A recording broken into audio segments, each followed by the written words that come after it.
Alrighty, we just broke down that big game up there in Columbus, Ohio. Ohio State got a pretty comfortable win. I think a lot of us were relatively expecting that. Loved what Indiana started with, loved what they ended with.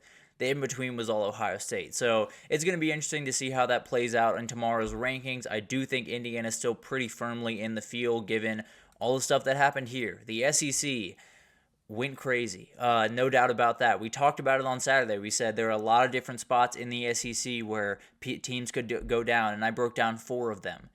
Three of them went down. Absolutely insane. Texas was the only one that survived, and they had probably the lowest chance of that happening against Kentucky, and we'll get to that one a little bit later. I thought I was going to be talking about it a little bit more, but here we are. We got three games I want to break down for you guys, and we'll start with this one. Florida's a really good team, and I understand. There's a lot of questions around that team. They're only 6-5. They didn't play well early in the season. Got blown out by Miami. All these different things have unfolded for Florida, but a lot of other things did as well. They had Trey Wilson go down earlier in the year. He has not returned. Montrell Johnson went down for about 6 weeks throughout this season. They had to have Jaden Ball. They had to have Jacoby Jackson step up. They had Graham Mertz go down for the season. DJ Lagway had to essentially learn on the fly. And getting to DJ Lagway, that's a star in the making. If you watch this kid and you don't come away astounded, I'll pay you money because this kid is insane. He does things on the football field that should not be possible. He can create in so many different ways. Arm angles are absolutely ridiculous. He threw one out on a screen that was just, I don't know why, I don't know how, but he did. And the numbers aren't crazy. 10 for 17, 180 yards, 2 touchdowns, 1 pick. It was not special. I'm not here to tell you that he tore Ole Miss to pieces. What I am here to tell you is he executed this offense at a very, very high level and made a number of plays that made my mouth drop open. The dude is insane. He can do so many different things on the football field, and we probably won't get to really sink our teeth into him until 2025, but this is a really special player, and a guy that, frankly, I think has a Heisman Trophy possibly in his future. But I won't get too far ahead of him there. We'll focus on this game for the time being. Jackson Dart had his first multiple turnover game of the year, first multiple turnover game in quite some time over there at Ole Miss, and the Florida defense did a great job, particularly the defensive line. I mean, Caleb Banks is a beast. He's an absolute monster. Is a name that I probably should have known a little bit earlier in the season, but man, this kid can go. Really, really talented player, and the lack of the run game really hurt them. Jackson Dart was the leading rusher again.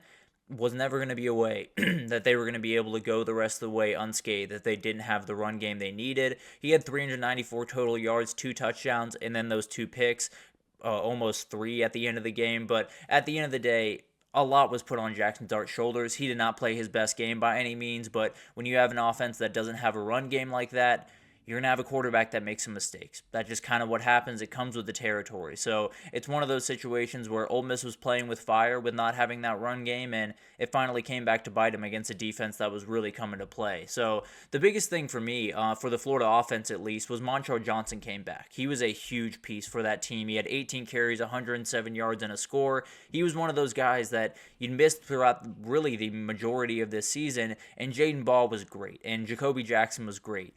I think they needed that stabilizer. I think they needed that anchor, especially as they go into these games, and he was huge. He was absolutely incredible. When you needed those couple of yards, he came in and got those couple of yards. And more than anything, there were 2 plays in this game that really felt like when things started to flip, when it felt like, oh, Florida can really win this game. And it was that 4th down stop on J.J. Pegues. I don't know how you stop him, frankly, but they did stop him early in the second half to get the ball back very deep in the Ole Miss territory. In fact, Ole Miss had 3 red zone trips, had a missed field goal and 2 turnovers on down. So that was really the difference in this game in a lot of ways. But the offense wasn't asked to do a ton really throughout the day, but they did make one play. It was a deep ball to Chim DK in the 4th quarter on a touchdown drive in the 4th quarter. Huge game-changing play. So those 2 plays really were the difference in this game. As crazy as it sounds, sometimes when you play these types of games, literally just 2 plays. It's literally just 2-3 plays that make the entire difference. And in my book, Ole Miss is out. I really don't have to think about it too much. When you lose to Florida and Kentucky,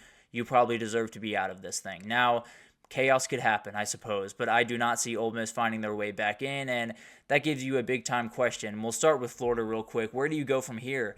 I mean, just galvanize all of this, take advantage of all of this, bottle all this up, and then move into the offseason with as much money as you possibly can have and go to work. That's really all you can do. Everything is in place. You have the quarterback, which has always been the biggest thing for this Florida team, is just finding the quarterback that makes it all work. Kyle Trask did it in 2020. They've had guys do it in the past, but it's been a lull for quite some time. You have that guy. You have the running back next to him, the two running backs next to him. I think you have wide receivers coming forward that are going to be really good players, probably an area they're going to dip their toe into the portal a little bit more, but at the end of the day, when we talked about Billy Napier really throughout this year, it was always, he's doing a great job, he's trying his best, but it's coming to an end. He's doing his best, he's pushing these players, he's making them play hard, but at the end of the day, probably not going to end all that well for him.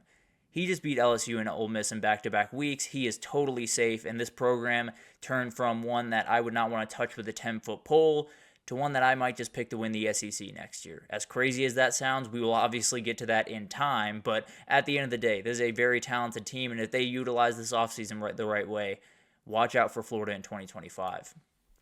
And then Ole Miss. This was it. This was the season. Everyone knows it. You know it. Every booster knows it. They especially know it. This was it. You put in all the resources to make this team the team that takes you to an SEC championship, to a team that takes you to the CFP, to a team that takes you to the title, and you won't get that. Barring some crazy turn of events, you will not get that. You can win the Egg Bowl, you can roll in that Egg Bowl, and if you don't, I got some big problems, but it's 9-3.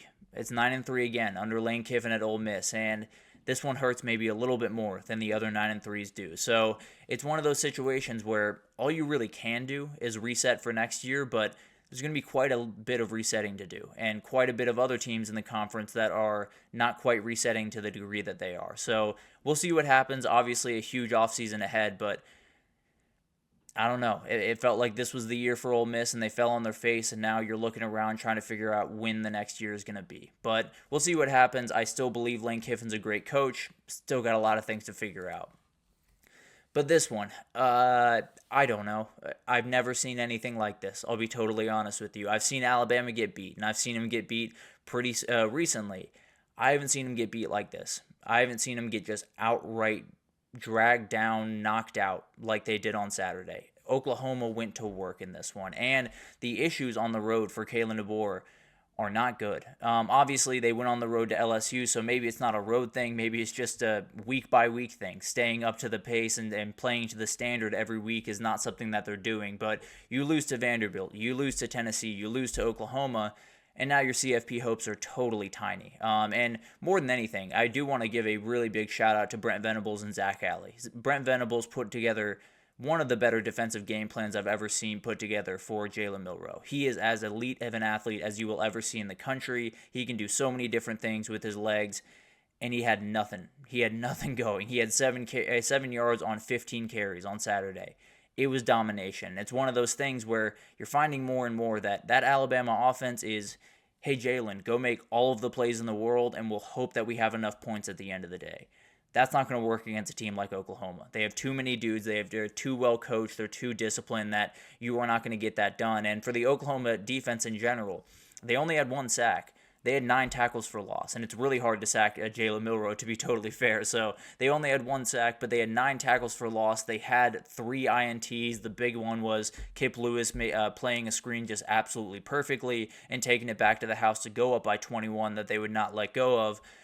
Really remarkable stuff. This defense was flying around. They knew that they needed this win. They knew they wanted to go to a bowl game for the 25th season in a row for Oklahoma. A lot of stuff was on the table, and they really flew around. It's always so cool when you get into this era where you feel like a lot of guys are going to quit, and you feel like a lot of guys are going to wrap it up when their team doesn't have a shot at the playoff and all this different stuff. When you see teams like Florida and Oklahoma that have had really, really tough seasons, have not gone their way at all, and they're still fighting their tails off in the second to last weekend of the season, it's pretty special stuff. It's always really cool to watch, and it makes me feel even more confident that Brent Venables is the right guy for that job. It's just going to take time, and it's just going to take a little bit more talent in that room. But we'll see what happens this offseason. And I do want to give a quick shout-out to Jackson Arnold. This was a weird season for him. This was maybe the best example of what Oklahoma has been this season because he got benched, a lot of questions around his future, everyone's saying he's probably out the door. I tend to believe he's probably still out the door at the end of the season, but in this game alone, he only had 68 passing yards, which sounds crazy, but he had 131 rushing on 25 carries. He was everything for this offense, and him and Xavier Robinson really were everything for this offense. They ran for 260 total yards on the ground, 5.3 yards per carry, with Arnold and Xavier Robinson leading the way. Really, really impressive stuff. And winning a game by 21 points against Alabama while throwing the ball for 68 yards should not be possible. But finally, we will get to that insane call. I don't know. I have no earthly idea. Maybe I don't understand the rules.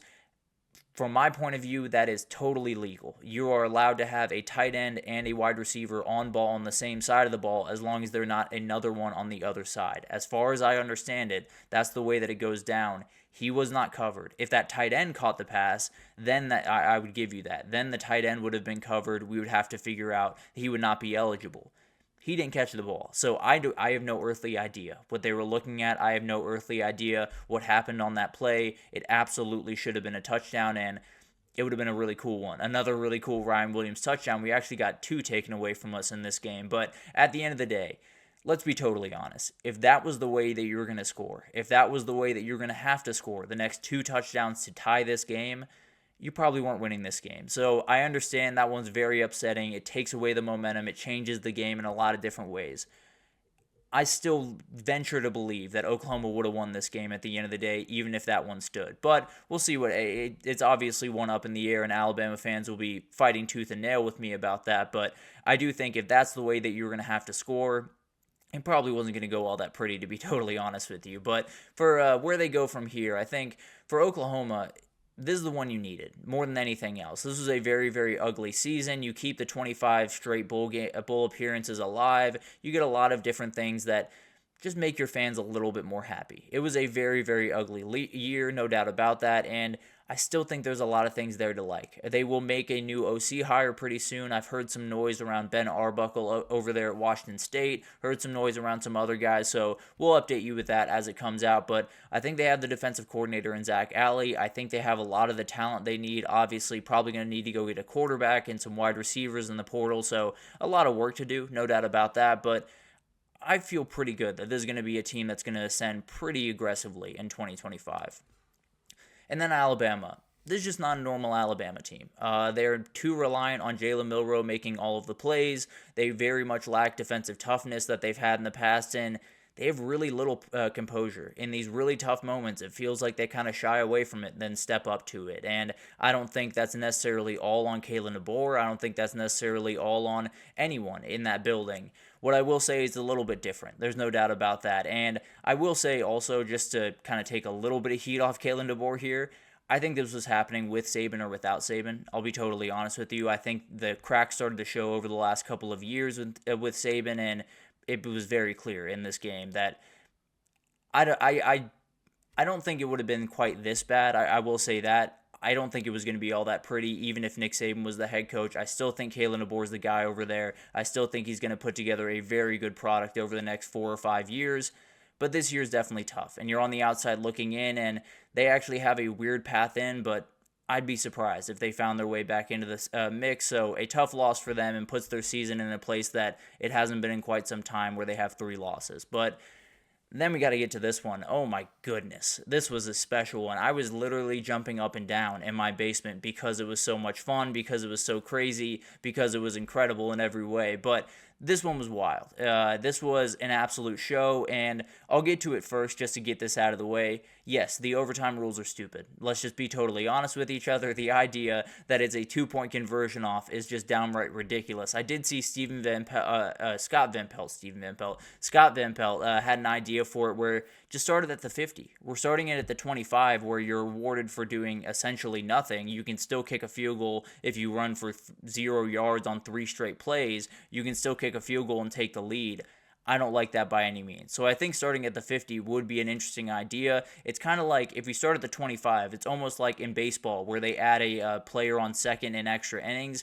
You can get that guy in without doing anything. You can get out twice, and that guy still come in to score. You go on to win the game. So I don't necessarily love the OT. Would love to see that fixed, and Scott Van Pelt, I'm on board with your idea. I'll roll with that for the time being until someone gives me a little bit better of an idea to work around. But first things first, respect to A&M for finding a way back into this game. They were down 21-0. All the momentum was that direction. Jordan Hare was on fire, and then everything kind of rolled backwards. A&M started to make some plays. Marcel Reed really elevated his game throughout this one, and they were able to get back in the lead. And then obviously Auburn comes down, makes that big-time kick for the kicker that has been around for about 5 minutes. He made a huge kick to force it to overtime. And then I think the biggest thing for A&M coming out of this game is I have two big issues, and one's on one side of the ball, one's on the other. We'll start with the offensive one. I don't think Marcel Reed is where you need him to be. And it's not necessarily to say that he's not a great player. It's not necessarily to say his ceiling is not ridiculously high, because I do think it is. I think he really does struggle when he has to make all the plays, when he is pushed into a situation where they're not in the lead, where he's pushed into a situation where he has to drive 80 yards in 3 minutes to win a game. He made plays in this game, and it's not necessarily to take anything away from him, because he made plenty of plays, found them their way back into this game, but they got Texas coming up. It's not going to be a defense where you're going to be able to make all the plays in the world, and wide receivers are going to be running wide open. You're going to have all the time in the world where your offensive line can hold up, where you can make some plays. So, and he didn't really have that in this game, to be fair, but at the end of the day, it just feels like a quarterback that is one season away. He is one off season away from being a real dangerous quarterback. Right now, he's just a little bit rough around the edges, and that's really all you need for a team like Auburn or a team like Texas to really take advantage of that. So a little bit worried about that offensively. And then defensively, these corners are a problem, just plain and simple. These DBs in general are an issue because Cam Coleman, Keandre Lambert-Smith ate them for dinner, just plain and simple. And there were a number of different times where players got behind them. I mean, Cam Coleman got behind them. He has great speed. He has really world-class speed. He is not as fast as Isaiah Bond. He is not as fast as Silas Bolden. He is not as fast as Matthew Golden and a lot of guys on that Texas wide receiver room. If you're letting that guy get behind you and get behind you by a very, very aggressive degree, Isaiah Bond's going to get behind you. Silas Bolden's going to get behind you. You have a lot of issues on that back end that if you can't handle the Auburn wide receivers, the physicality did get to them, so I wonder if that's a little bit of an advantage where Texas is a little bit more speed, Auburn's a little bit more physicality, but at the end of the day, it's going to be a tall order for this back end to be able to hold up next week against Texas. If they hold up the way they did in this one, Texas is going to roll. I'll just be totally honest. There's too many wide receivers, there's too many playmakers, and it's going to be a nightmare for them to deal with. Now, I do think they'll tighten the screws just a little bit here, but those DBs, if they play that way against those Texas wide receivers, it's going to get ugly in a hurry. I'll just be totally honest with you. But the A&M offense, the A&M defense, they responded. No doubt about that. But it was a gross performance. Overall, it was very, very bad. Now, the good news is you get a win next week and you get to Atlanta. Somehow you get to Atlanta with a chance to go to the CFP. I tend to believe that if they don't win out, if they don't get to the SEC championship, if they don't win it, they probably won't be in the CFP, but obviously we'll see how that unfolds. Definitely going to be crazy to see that. But Auburn, where do you go from here? I think this one was huge, no doubt about that. This is a team that felt like they had one in them this season, and they finally got that one. And they might be able to get another one when they get over to Bama next week and have a chance to send themselves to a bowl game with a win there. So will be fun to watch this team going forward and into 2025 especially, but this is the one they needed, just to get those fans more involved, and they finally did. This one sucks for A&M. There's no doubt about that. It takes away any margin for error. It takes away any question of you getting an at-large bid. You got to win the SEC. That's plain and simple. You got to beat Texas, and then you got to beat Georgia. That's a really tall order, no doubt about that. And we'll see what happens. Obviously, we will break down those games throughout the week, but going to be really interesting to watch that unfold, and definitely a team that I still feel relatively good about, but I don't see getting into the CFP by any means. So we'll see what happens there. Obviously, with all of the craziness, some of those teams weren't hit quite as hard. Like Alabama wasn't hit quite as hard as I expected them to be. But at the end of the day, still probably a lot of chaos to come. So we'll break it all down as it does, but those games I feel like are going to have a huge effect, and I feel like those three teams might have just thrown away their CFP chances, especially those first two in Ole Miss and Alabama. But we'll break all that down in time, obviously, but let's take our second break here. We've gone a little bit long here. We got to hustle up. Let's take our second break here, and when we come back, we got the Big 12 mess. We'll get into Colorado, we'll get into BYU, Arizona State, and that crazy finish, and we'll get into Iowa State being able to stay alive in the Big 12 race, but we'll break it down right after this, so stick with us.